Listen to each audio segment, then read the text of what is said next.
This is the Work Smart Hypnosis Podcast, session number 344.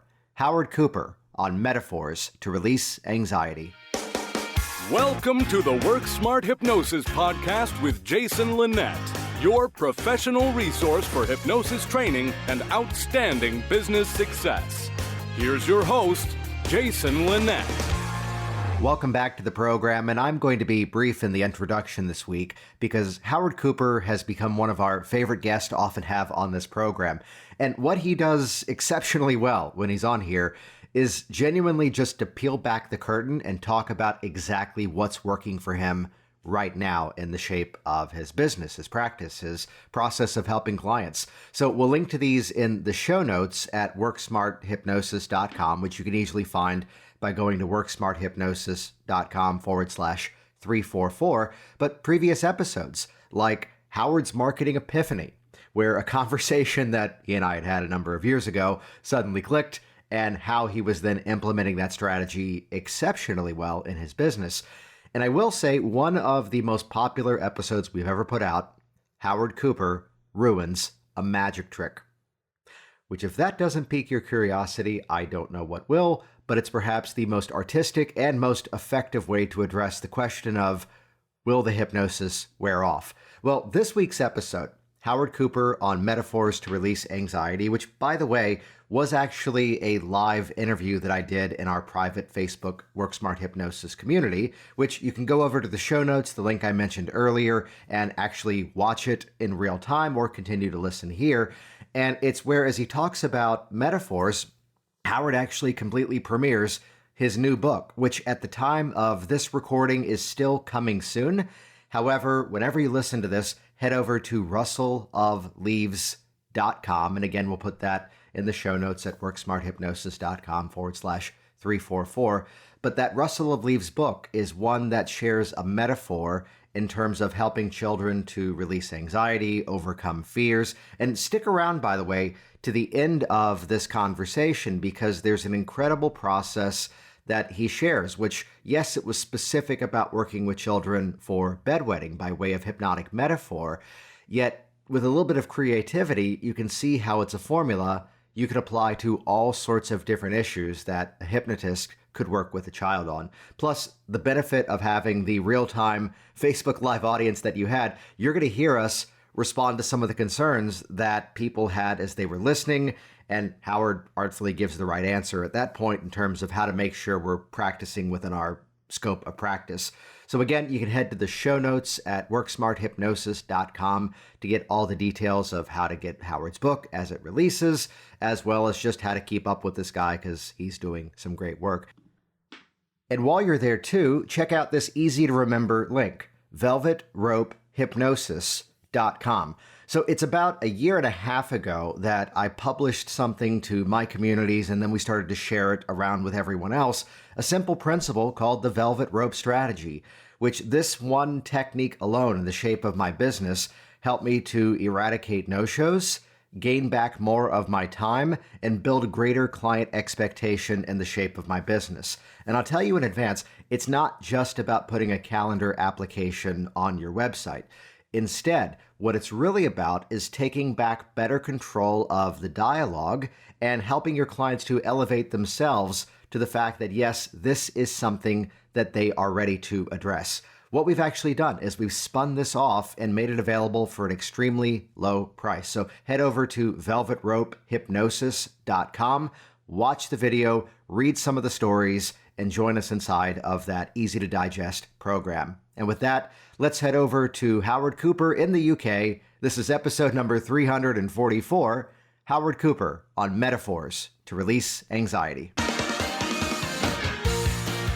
I was chatting with the good friend Howard Cooper, who's here with us today, about some of the work he's been doing with working with kids, and even better, arming the parents in terms of how to best work with them. So welcome, Howard. Thank you so much for having me, Jason. Great to be here. I'm really excited to share so much stuff around this topic. Yeah, and you've been here on the program now several times. For those that don't yet know you, could you give a bit of an introduction to yourself, please? Well, obviously, I'm a glutton for punishment, having to keep coming back for more of your incisive questioning. But no, in a nutshell, here it is. I have a background where 15 years old, I was diagnosed as having a severe panic attack and anxiety disorder. I was sent to a psychotherapist who spent a lot of time helping to understand why I was like I was. Problem was, 3.5 years later, I wasn't really any better. So I thought, well, I've got to find some stuff that really helps and really works and is more what I would call solution focused. So I came across hypnosis, I came across NLP. That helped me personally so much more effectively than anything I'd come across before. So that's what kind of led me on this path of going, I want to learn how to do this so I can help other people to change. And that journey is now, I'm now coming up to 20 years working with people therapeutically. I seem to get really interesting and good results with children, mainly because I think I'm a big kid deep down at heart. And I also used to work as a magician and a children's party entertainer. So I sometimes incorporate some of that kind of playfulness within my sessions, certainly with young kids.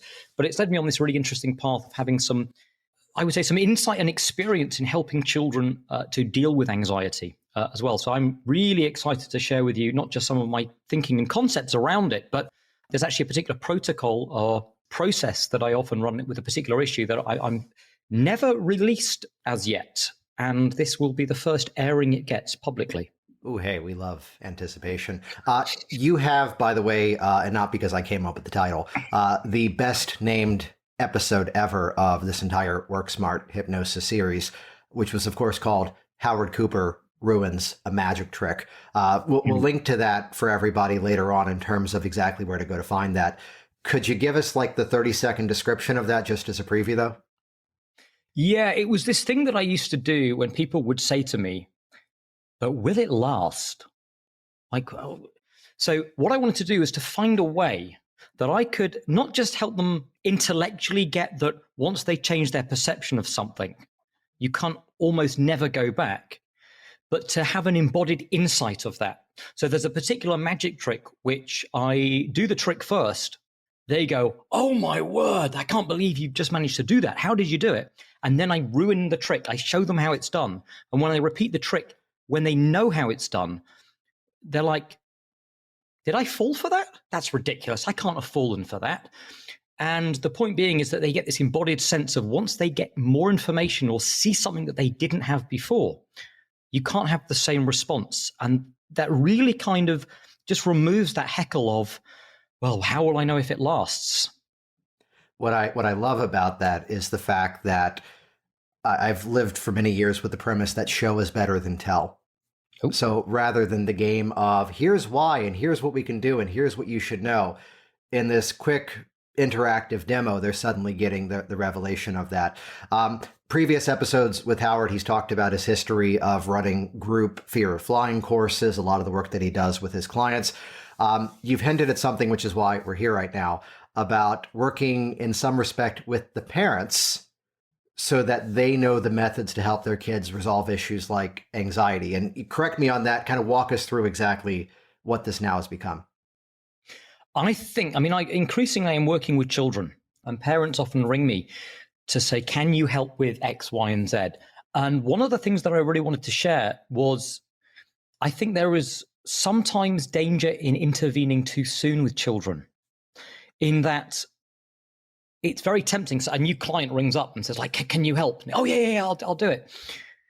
But I think we also have to bear in mind what I would call self-efficacy and teaching children also to naturally overcome anxiety and to help them, give them, like, we shouldn't immediately be going, the moment they have any anxiety, quick, they have to get rid of it, quick. Can you help them? So I'll have parents and they'll ring me and they'll say, can you help my child? It's like, well, how long have they been anxious? Oh, it started yesterday. Well, okay. Well, like, give them time. Let them work it through. So I think there is merit in only intervening when you have something that's chronically going on, that's really intrusive into the quality of the child's life. And that the way in which we do it also empowers them. Because for me, and I think this is something that's dangerous, which is if they come and see me, regardless of the issue, whether it's anxiety, whether it's bedwetting, whether it's nail biting, whether it's a fear of dogs, but what they perceive is that they just went to see Howard, Magic Howard, and he magicked my problem away. What we're really teaching them is that anytime you have a problem, someone else is going to get rid of it for them. And I don't think that's winning the battle. I think much better to help children learn what techniques, what approaches can I use myself to begin to change how I feel, so that they step up and take ownership over these results and these changes. And I think you can do that at any age. And I think sometimes, having ways in which we can approach conversations that are normally we might have psychologically orientated conversations with adults to help them understand what's happening and where this is coming from. You can also have those with young kids, but we need to communicate in a slightly different way. And that's why sometimes storytelling can really help people communicate what's really going on in a way that young people really get. But does that make some sense, Jason, in terms of when to intervene? Go back to something that you had said a little while ago about how, my kid's anxious today, so let me make this phone call now. One of the big things that I found to be important in terms of not just helping the client, but also in some respect, let's call it out, we're running a hypnosis business, the sales of the process, is to recognize when there's a specific catalyst, when there's a specific reason that when these things line up, that's the client that I work the best with. And, one example of this is that I do a lot of work with business owners, public speaking fears, some sort of anxiety around that. And what I'm often listening for is when they're at that point where they're now backing away of opportunities because of the anticipatory fear. That's where I'm like, yeah, that's what we need to do. This is why we need to do this. Are there specific catalysts that you're kind of looking out for when you're on that conversation? Because clearly the parent's calling you, the kid's not calling you. What are you often listening for as that catalyst? Well, I will not work with any kid unless I've spoken to them ahead of time. So not often I will set up a Zoom call, often with the parent, so that I can speak to the kid as well, because I want to know that they're engaged. And I also want to empower the kid. And I always tell the parents I'm going to do this, that the kid is the one that says, yes, I want to do this. So they have to say to them, I always say, listen, I've spoken to mom, I've spoken to dad. They know how we can get started if you want to do this, but we don't have to do anything unless you want to. And all you need to do is say yes or no to them. But it's your choice. I really want them to be the person that wants the change, whatever age they are. But yeah, I mean, normally it comes around when I'm with stuff that developmentally they're behind where they should be, and it's now likely to cause problems moving forward. So for example, bedwetting, if they're 11, 12 years old and they're now getting embarrassed because they're wearing nappies or they have nighttime nappies and they're going to have sleepovers. And now they're having to turn down going to sleepovers, or they've got school camp coming up and I don't want to go because what happens if they fight? This is now a time to deal with it or look at it. But I think there's another interesting aspect just to touch on this with. And I remember sharing this on one of my programs, which in fact, I had a parent that came and did one of my online programs and got huge benefit from this point that I was about to make, which is that sometimes when we're trying to reassure very young kids, we have this tendency to go, it'll be all right. Don't worry. You'll be fine. It's okay. There's nothing to worry about. And that tends to be these sort of stock platitudes are our go-tos for helping young children with fear. And I felt guilty of this. I'll give you a good example. My son, George, at about 5 years old, I think he'd seen some YouTube clip about the Great Fire of London and now became terrified of fire. And so, I'd put him down to bed and he'd suddenly start screaming, Daddy, help. And I come running up. What is it? He goes like, I'm terrified. Like, what about? Fire. Okay. And for the first few nights, I was like, no, there's nothing to worry about. You're fine. You're absolutely okay. Don't worry. And it just carried on. This obsession about fire. And it dawned on me, I was guilty of doing all of this stuff that I tell people not to do, which is just saying, don't worry about it. It'll be okay. And on what planet am I living on where it's okay to tell children that fire is okay and there's nothing to fear? Like, fire is dangerous. We do want children to have a healthy respect for fire, do we not? So I tried a different approach, which is next time he screamed and went, Daddy, I'm terrified of fire. Instead of saying, it's fine, there's nothing to worry about, I went, well, fire is actually dangerous.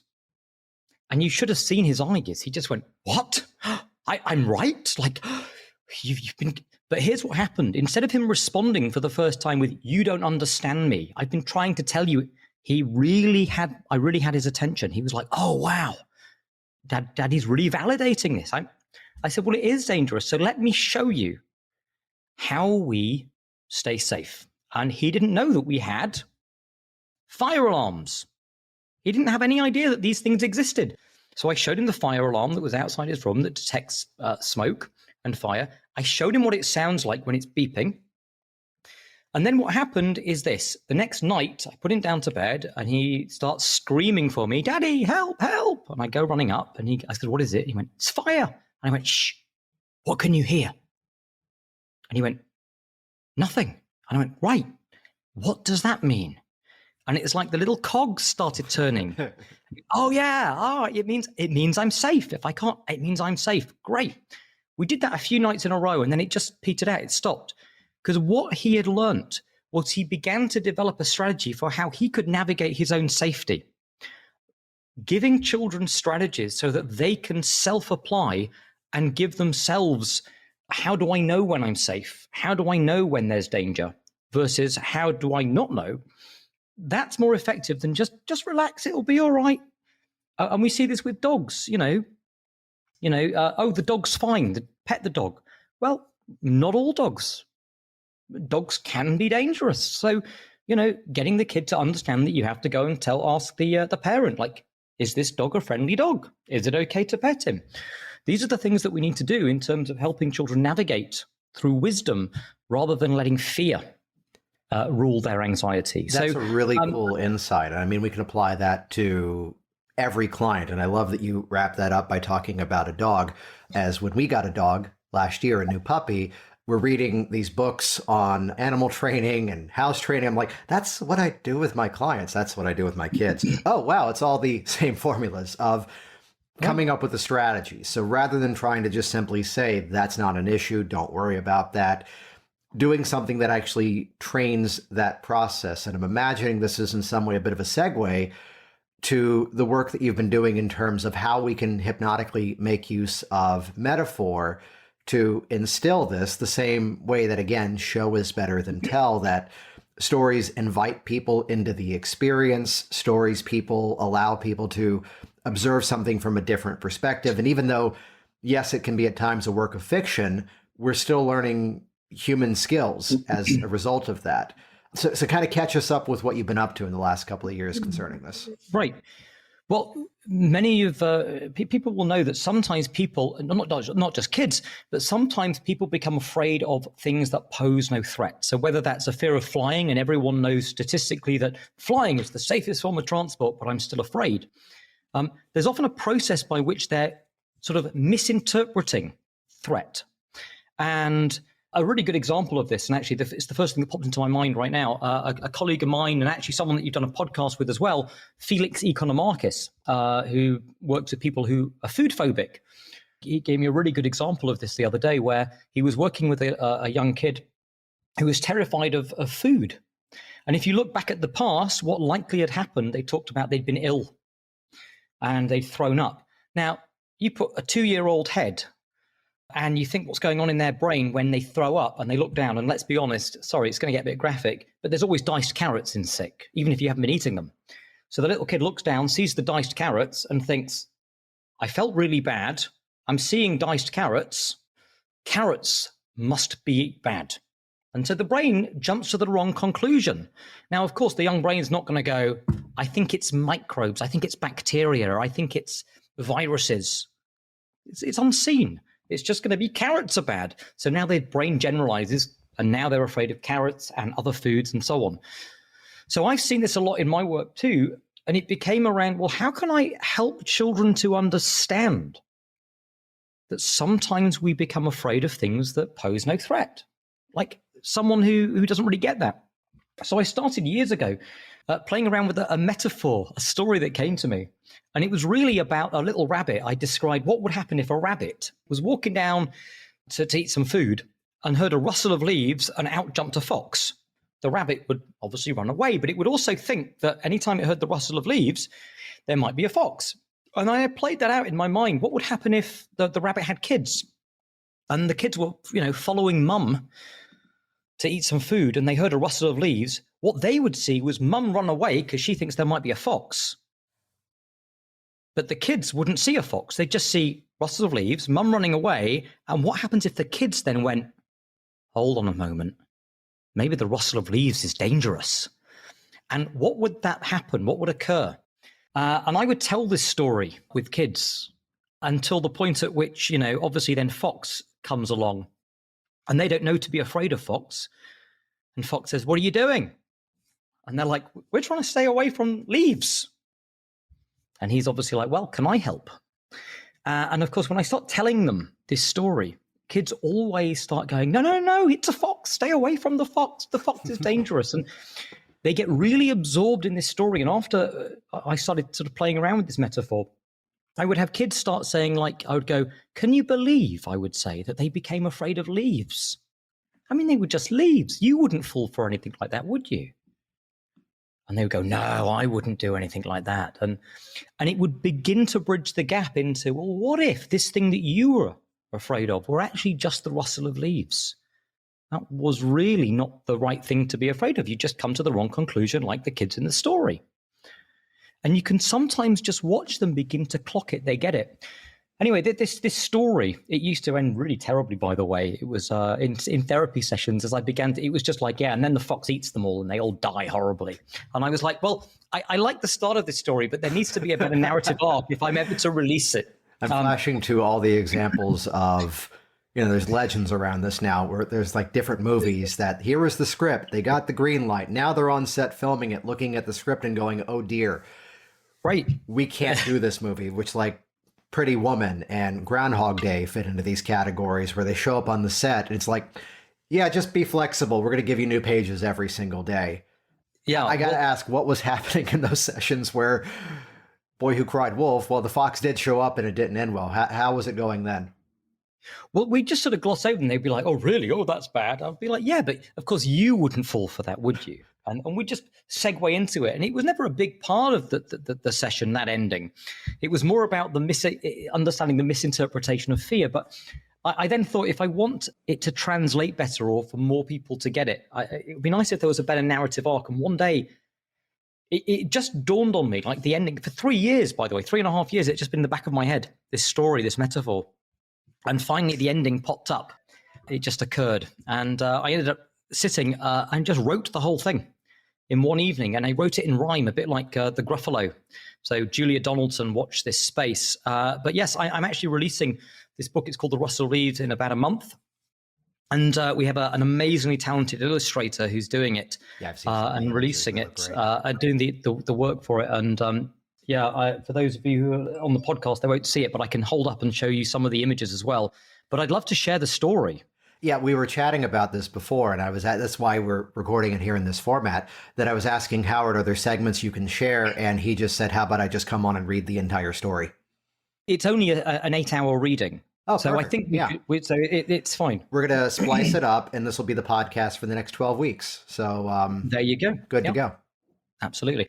No, it's about a 5-minute reading, But I thought it would be nice to just share the story, because even if people like the story, you can start using it, start sharing it with clients, because it really seems to help. And I've had people contact me who saw the reading that I do of this on YouTube, over on my YouTube channel, Howard Cooper's Rapid ChangeWorks, where people have even watched the story there and then said to me, I shared that story with my adult client that I've been working with, and it really spoke to them as well. So I'm hoping it translates ages as well, or traverses them. Translates? Traverses?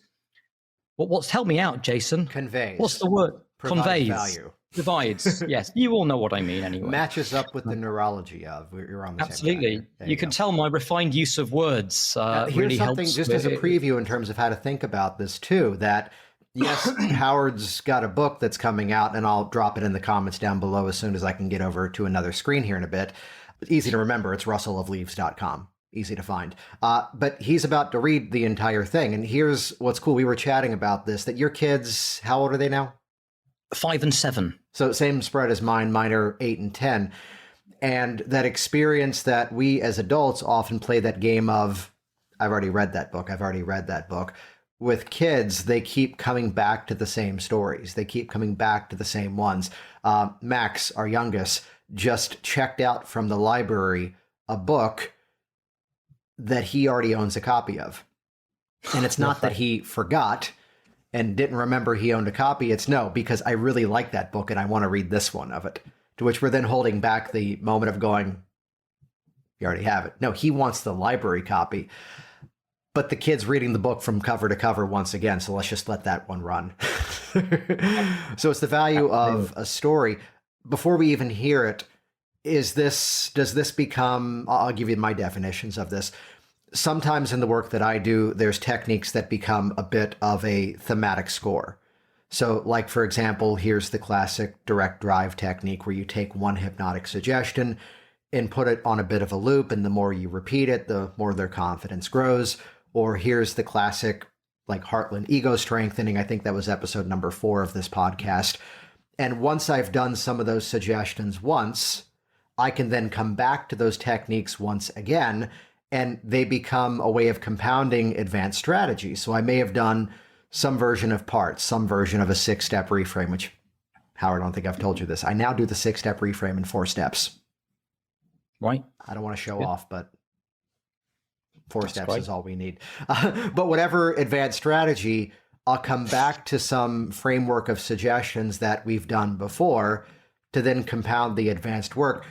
Does this kind of work for you in the same respect that if it's a subsequent appointment for some reason, you're able to come back to some of the tenets of the story to further compound it? I love the way you talk about it being thematic. It's a reoccurring theme. So just this idea of questioning, could this be the rustle of leaves that you're responding to, rather than something that's actually dangerous, is enough to provide, almost is a callback. It becomes an anchor of encompassing all the work that we've been doing around that. So it's a great callback. Excellent, excellent. Hey, I think it's story time. Well, as long as everyone's sitting comfortably. Absolutely. Let me do my warm-ups. Me. Okay. All right. There we go. All right, let's do it. Let's change the lighting for the story. Oh, absolutely. Yeah, that's good. Okay, that really works well on the podcast. I know, right? For those who haven't figured, we're also live streaming this to a community, and then we're going to release it later as the audio of it. But Howard, the stage is yours. Thank you. Okay, here we go. The Rustle of Leaves by Howard Cooper. That's me. So, yeah. The air was fresh. The sun was bright. Pippa woke up after sleeping all night. Breakfast would be good, she pondered. So into the farmer's field she wandered.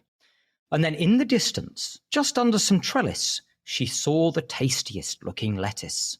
She started eating, but from beyond the trees, there came a sound. The rustle of leaves. An out-leapt fox. His eyes were vicious. He looked at the rabbit and said, "You'll be delicious." Pippa was scared, but before Fox could attack, she hopped out the way to avoid being his snack. Now, you might think that this is the end of the story of Fox being hungry and left without glory, but it's just the beginning. As soon you'll discover how being afraid could be learnt from each other. Now, 1 year later, when springtime had come, Pippa had changed. She'd become a mum. And her 2 bunnies followed, Gus and Nellie, wanting to find food to put in their belly. So off to the lettuce near some trees, but as they got close, they heard a rustle of leaves. And Pippa, who feared that it might be Fox, quickly ran off and hid behind rocks. Her kids followed her in a total daze, wondering why she'd shot off in a blaze. Perhaps our mum just couldn't stay calm, because something there could do us some harm. They thought this made sense, but what could it be? What had occurred that had made Mum flee? And after some thought, Gus said he believes the danger might be the rustle of leaves. Now, Pippa was relieved Fox hadn't appeared, but didn't explain what she'd really feared. And so later that night, her kids sat in confusion, and that's when they came to the wrong conclusion. The food looked ripe. The lettuce was green. There were no other dangers or threats to be seen, but the rustle of leaves had made Mum zoom. The rustle of leaves must mean certain doom. So for the next few months, and in fact even longer, their terror of the rustle of leaves grew stronger. So anywhere they went, they'd always stay clear of anything that rustled to avoid feeling fear. And then one day, whilst out in the wood, avoiding the rustle of leaves like they should, Fox stood watching as they hopped around, taking care to avoid any rustling sound. Fox sauntered over to Nellie and Gus, who looked at Fox and said, "Don't distract us. We're trying to stay safe from the rustle of leaves." Fox grinned slyly. "Can I help, please? If you're looking for a place that's rustle-free, come this way and follow me."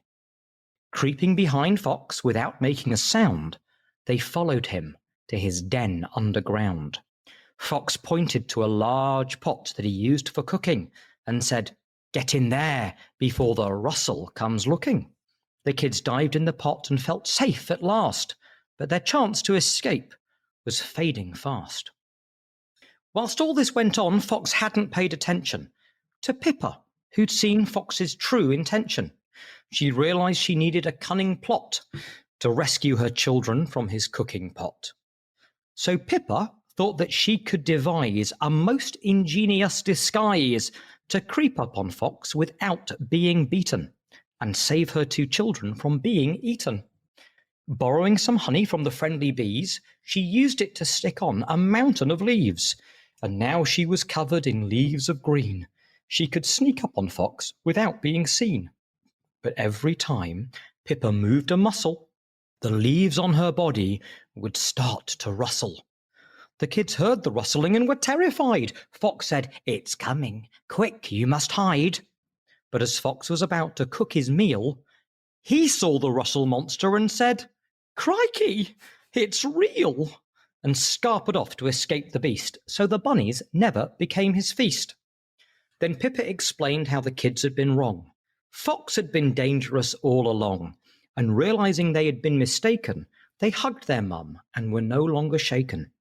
And now they were able to stay safe from Fox, because outside their burrow, they kept a box filled to the brim with what Fox believes contains the dangerous rustle of leaves.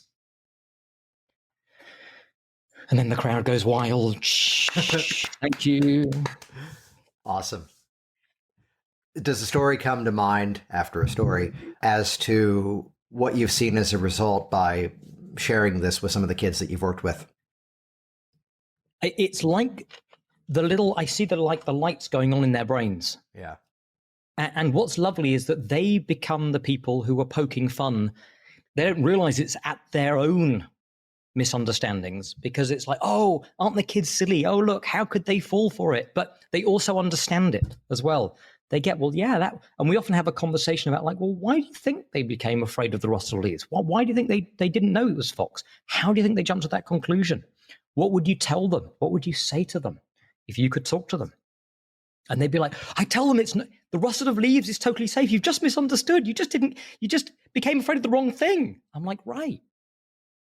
And then we'll just keep segueing back and making the parallels and then letting their brain kind of do it. Yeah, I'm was a big what I was going to ask you. That there's a story we were teaching the last class of our Work Smart Hypnosis live last night, and we've got another one coming up in October. But there was a really cool question that came from the group where someone had been actually a client, and the situation was a process that was more heavily based in metaphor, and the arm was floating and then the arm was going down.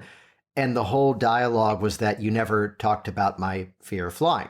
And my phrasing on this is that you still always have to satisfy the conscious mind. Now, we don't want to step in that place of going, and I told you that because you're like the bunnies and the leaves are the school teacher, right? And no, we don't want to go that literal in terms of breaking it down. But how do you bridge that gap? Well, I often do this with adults too, and it's in the framing of how you set this up at the beginning of a session. But I'll often say to people, has anyone ever told you a joke? And when they tell you a joke, it's funny, so you laugh, right? You have a full feeling of laughter in your body. But then has anyone ever then explained why it's funny to you? And here's what happens when they tell you why it's funny, you kind of understand it, why intellectually, but notice you stop laughing.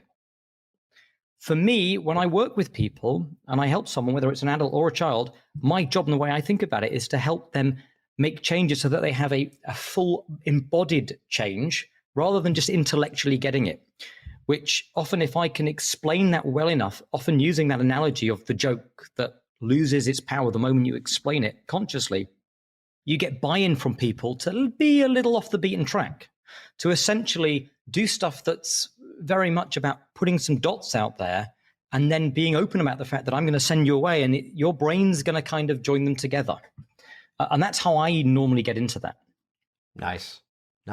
So the link for the book is rustleofleaves.com. When does that officially come out? Next month. I wish I could be more detailed over the precise date. We're still finalizing the images with the illustrator, but he keeps sending stuff back and I'm like, it's too good not to start sharing now. Yeah. So there is a box on the website where you can sign up to be kept in the loop. And what will happen is those who sign up to the list, I will let them know ASAP as soon as we know officially. And the first few days, we're planning on having a heavily discounted sale to boost the ratings on Amazon. Nice. So that it's certainly worth being on that list to be kept in the loop because you're likely to get it at a much better price. Cool. And again, that's rustleofleaves.com. When we release this as the podcast, we'll put that in the show notes as well. We were chatting before we went live on this, and the tradition is that I keep naming your episodes specifically with the most clever titles. There was Howard Cooper Ruins a Magic Trick. There was Howard's Marketing Epiphany. And you called it out that I was going to call this episode. I knew where you were going. Yeah, that I was going to call this episode Howard Cooper Stops Wetting the Bed. But I think for your benefit and ours, though I think the click-through rate on that would be through the roof, it would create a flood of traffic. Oh, seriously. So instead, this Jason, will be releasing anxiety through metaphor. I think that one's going to be better. But we were chatting before we turned the cameras on here and the recordings on about some of the protocols that you've kind of workshopped in terms of working with kids for bedwetting. You want to chat about that a bit? I do. And just because I'm not sure if everyone heard it, Jason was talking, so he didn't respond to the moment when I said, you're in trouble. But we won't go back there, obviously. I haven't released it yet. We still could go with the title. Howard. It's like the other one runner-up was the Chris Thompson episode where he talks about his productivity cycle, which is that when he wakes up in the morning, he looks at his email on his phone because it's so much faster to delete the junk mail on your phone. That way, when his workday officially begins, all that junk has been cleared away. And we almost called that episode, Chris Thompson wakes up and looks at his junk. Instead, no words. Chris Thompson no on words. clearing away the junk, something of that nature. But talk to us about wetting the bed, Howard. I have been working with bedwetting for a while now with young kids. And again, like before, I'm always very careful that we don't intervene too early. So normally if they get into like 10 or 11 and it's still chronically a problem, that's when I'll start to do stuff with them. And in fact, there's a testimonial, and it was I was never able to post it because the wording was so ambiguous. They said, I sent my 11-year-old to see Howard, who's had a problem with bedwetting for years. And I was like, might want to reorder that a little bit. People might come to the wrong conclusions. There's been a process that seems to have been yielding really good results with bedwetting with youngsters in these situations. And I haven't really shared it publicly before, but I thought it might be nice to kind of to share it. So if anyone ever works with this kind of stuff, it's a really kind of cool way. And so let me cut to the chase. First of all, what I often find is that they're often very embarrassed about talking about it. So I very strategically am quite just blunt about the whole thing. And I often start with some psychoeducation. And I say, well, do you know like what happens with bedwetting and why it happens? And they're like, no, I don't get it. And I'm like, so I often go up to the whiteboard. I'm a big fan of my whiteboard here. I dive to the whiteboard, and leap up into action. And I draw a big bladder. And I say, listen, your bladder is like a bathtub. And a lot of people, what happens very naturally as they get older, right? Their body knows to close the plug at the bottom of the bath hole, right? Which makes sense because if you want to fill up the bath and you don't want the water to go down, what do? Put the plug in. All that's happened with you is that as you got older, when you go to bed, you forget to put the plug in. That's all. It's not a big deal. You're just forgetting to put the plug in. So what we're going to do is I'm going to show you how you put the plug in, right? A little plug at the bottom of your bladder so that all night it just doesn't come out. But I'll only show you this on one condition. And I like this. And they all giggle at this, but they get it. I say, I will only tell you how you can put the plug in if you promise me you'll let me show you how you take the plug out so that in the morning you can pee easily too, because we don't want the pee coming all the way up and out your mouth. And they go, oh, yeah, I'll learn that too, which I love because they've totally already bought into the idea that we can do this, right? And here's what we do. So, you know, the classic hand stick where you get them, you stick a hand to the table. I get them doing it on their lap. So I'll get their hand on their lap and I'll get them to create the feeling that their hand is stuck on their lap and that they can't pull it up. That feeling of stuck. And I'll get them to test it. And I don't really mind. I don't work in this kind of like you're in a deep trance kind of way. I work from the perspective of this is a skill and you can practice it. If they don't get it first, like I'm going to keep getting them to just use your imagination and imagine it until they get a real feeling of stuck. So vivid that they can't move their hand even if they try to lift it up. When they get it, here's what I do. I say, I want you to take that feeling of stuck in your hand and close your eyes and just imagine it moving all the way up your arm, all the way down, and just put it to the bottom of your bladder where the bladder plug is. See it in your mind and just give me a nod when the bladder plug is sealed up. And you'll know when it's sealed up because your arm will come up. It'll be unstuck. And so when their hand gets unstuck and they go, yeah, it's stuck now. Great. I go, fantastic. Great. So you can feel that. I said, let's do that in reverse so that you understand how to unlock it too. And I get them to take their hand, put it on their lap, take the stuck feeling back up all the way down until their arm gets stuck again. And then I ask them to take a deep breath and they kind of shake it off. And we repeat this. Sometimes I've had people where because they like drawing, I give them my iPad with the pen and I'll get them to like, what else would make it more secure?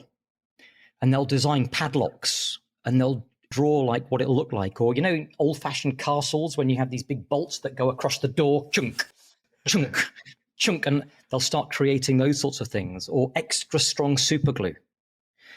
And we'll have them double seal it once the stuck feeling's down there. And there's a nice question which I often say, well, what color is the super glue? And they'll go, oh, it's pink. And I'll go, and what color does it change as it sets? Oh, it's gone blue. Now it's set. Nice. It's like an extra visualization, an extra hunk down. And all I really do during the session is... Before you move on, let's highlight exactly what you just did there, because that's really, really cool. That the moment you have someone buying into the metaphor and then expanding it, they're validating the work that you did worked. This is the power of take whatever hypnotic phenomenon and then apply the question, what does that feel like? And the beauty of asking the question of what does that feel like invites the person to then respond in story, respond by way of metaphor. It feels like it's a steel bar. It feels like my hand is glued to my leg. And the moment they're responding in metaphor, they're validating it. So that little nuance there, Howard, that's so cool about what color is the super glue and what color does it become as it sets. I love that. Right. Yeah. It's just a little doisel. I love the word doisel. People don't use it enough. So, and then the rest of the session, all I will do... Sorry, go on. Yes, there we go. All I will do is we'll sit and we'll practice them self-applying, getting the stuck feeling, moving it down, locking it tight, and then unlocking. And I get really severe at one point where I will say, right, you've got this now. Here's what I want you to do tonight when you go to bed. You'll sit on the edge of your bed and you'll place your hand there and you just go through that process where you lock it down. But promise me one thing. And this is really important, I say. So seriously, we need to have a moment where if you do this, you must promise me that you'll remember to unlock it in the morning. And if you double lock it with the super glue, you have to remove the super glue because that's important, okay? We don't want the wee coming all the way up and out your mouth. And they really get this. And I've done this so many times with kids where the parents are almost like, it's unbelievable. They sit at the end of their bed and they do this thing and then they're dry. And what I find is that once they begin to get the confidence that they can do it, I often give them the suggestion that once your brain has you've installed the strategy or the process for your brain to learn how to lock it, and your brain really gets it, you'll suddenly discover that your brain's doing it all by itself without you having to remind it in the evenings. So you build in the strategy for them being able to become free of having to sit on the edge of their bed and unlock it and lock it in the mornings. Yeah, which we're recording this now, streaming to the WorkSmart hypnosis community. But I bring that up because there's actually a question that popped up in the chat, which I'll generalize here. Basically, someone's asking, would you apply this to someone else who has a disconnect between bladder signals in the brain? I would point to, I forget the chapter, and it's on a shelf back there, but inside of Dave Ellman's Hypnotherapy, there is a sequence about bringing up a headache. And then, by the way, Sean Michael Andrews does a gorgeous demo of this, bringing up the headache, and then allow yourself to go through whatever process is necessary to dissolve that away. And once you've done that, nod your head. And then back to the experience again. Notice now you can bring the headache back up on its own, run through whatever mental experience is necessary to dissolve that, nod your head when you've done that. And similar to everything that Howard just said, this creates a system of change. This creates a formula which we could apply to everything. You know, we're all familiar perhaps with like the control room metaphors that as you bring it up, it proves you have control over it. So go ahead now, imagine there you are in that situation with the crowd in front of you, and notice that you've got more control over this feeling than perhaps you've ever given yourself credit for. Bring back some of that old anxiety that used to hold you back. And if you're listening for the linguistics, I'm distancing and I'm dissociating the problem, so pushing it further away. Bring up some of that old anxiety. And now notice that without even a technique, you could observe what happens in your mind as that goes away.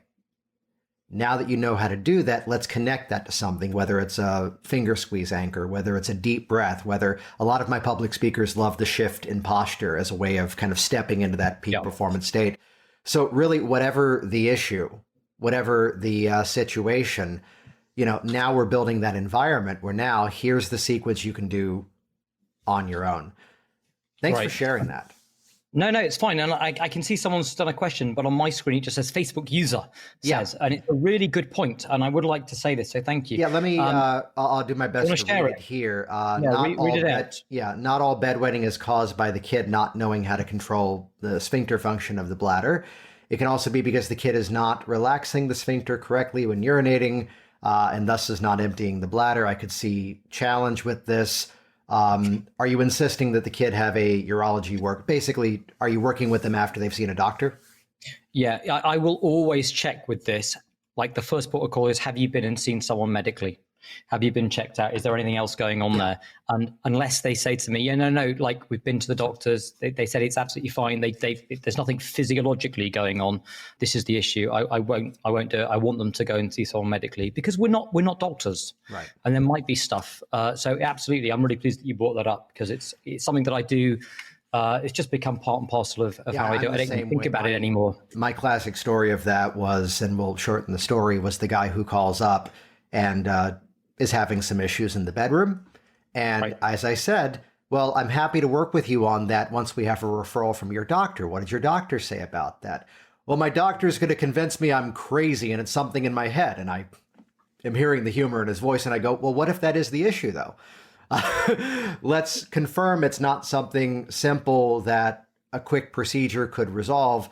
You know, I'll put it out there. I will not work with you unless you've seen your doctor for this and they've signed off on a form around that. And he goes, his next thing he says was, who can you recommend that won't make me do that? To which I go, well, as someone who's a bit of a leader in this profession, if you call around and find someone who will see you for that without first checking in that you've seen a doctor, I will tell you right now to turn and run away from that person. And he says some colorful phrases and wraps up the call. 3 months go by and the phone rings and he goes, hey, I just had to call and thank you. What for? He goes, you refused service. And that was the right thing you should have done. Because I did go to the doctor, and not to get into all the details, but a quick 10-minute procedure under local anesthesia, and everything is fixed. Thank you for not taking me as a client. by the way, how does this work for quitting smoking? Can I come to you for that one? I'm like, sure, come on in. Yeah. So putting in that ethical guideline, once we've cleared that, the plug in the color changing super glue. There is a bigger issue here as well, which I've talked about in the past, which is sometimes if we pitch ourselves as hypnotherapists and hypnotists, and then someone comes with an issue, sometimes there's this feeling that we have to do hypnosis or we have to do hypnotherapy in order to help. And I'm always reminded of a kid who comes to see me, and he's like, I'm very overwhelmed about my exams coming up. I feel like there's loads and loads of work and I'm never going to get it all done and so on. And I was like, well, we could do hypnosis, I'm thinking to myself, but let me ask him some more probing questions. I was like, well, what's your revision plan? Have you got like a timetable of how to do stuff? And he was like, what? And it turned out we spent like an hour and a half and we just like literally mapped out a revision timetable for him. And he went, oh, thank you. I can see it's all possible now. This is really helpful. And his mom said it was transformational. He didn't feel overwhelmed anymore. But sometimes there are these solutions that aren't hypnotically based in many ways, but it's just like some common sense. So I think I tell the quick story of, and this is like one example out of thousands, where just let's use the polite word here of ignorance. She just did not know. How's your diet? What are you typically eating? And how would you like that to be different? Oh, I don't understand why I'm not losing weight, because if I go to McDonald's, I get the burger and that's protein. So that's got to be healthier, right? And It was never the moment of saying, you're wrong, that's stupid, because that wouldn't have helped. It was instead, I created a new step of our process that day. She had already paid for the program. She had already filled out the forms. And at that point, I'll change the name for the story. Well, great. Now that we've done the consultative meeting, you're now going to call Stephanie and meet with her. She'll do a session with you by phone. You can meet with her in person. Her fees are really low. But what's great about her is she's a nutritionist who will talk with you and give you a roadmap of what to eat. And what's cool about what she does is she'll tell you what to eat rather than what not to eat. This way we can appropriately bombard you with the stuff that's good for you so you don't get caught up in the old stuff anymore. Once you've done that call with Stephanie, then when we meet for the next session, that will be our first hypnosis meeting. And I'll work with you to make what she's given you really easy. And to be fair, that's the one and only time I've ever had to go that route, just because she didn't have the knowledge. So I connected her with a resource that would help her to get there. Speaking of resources and artful transitions, Howard, how can people best get in contact with you? How can they find you? Well, let me just go through the list. I've got just a couple of ways in which people can check me out. For the listener of the audio program, Howard just unsheathed a scroll that was several yards in length. Everyone should have a comedy list for such occasions. There you go. Carry it with them at all moments. It's a perfect setup that we've been telling folks in hypnotic business systems, like as much as you can, one call to action, maybe two. Yeah.